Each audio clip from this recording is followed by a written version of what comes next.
valde Nordiska textilakademin för att jag alltid vet att jag vill jobba inom modevärlden men inte exakt med vad. Så då tänkte jag att en kortare utbildning är en bra början liksom, för att hitta sin nisch. Innan detta så har jag pluggat en 4-årig teknisk designutbildning på gymnasiet. Och efter det så har jag bara jobbat och försökt hitta vad jag tycker är roligt.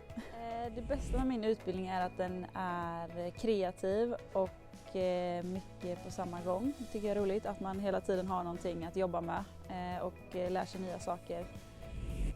Först och främst är det väl att man får praktiktid, tycker jag är väldigt roligt och lärorikt. Och sen så också att det känns ganska familjärt. Liksom. Det är litet och man känner sig trygg med liksom allt och alla.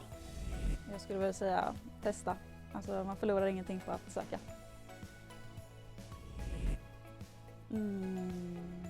Roligt.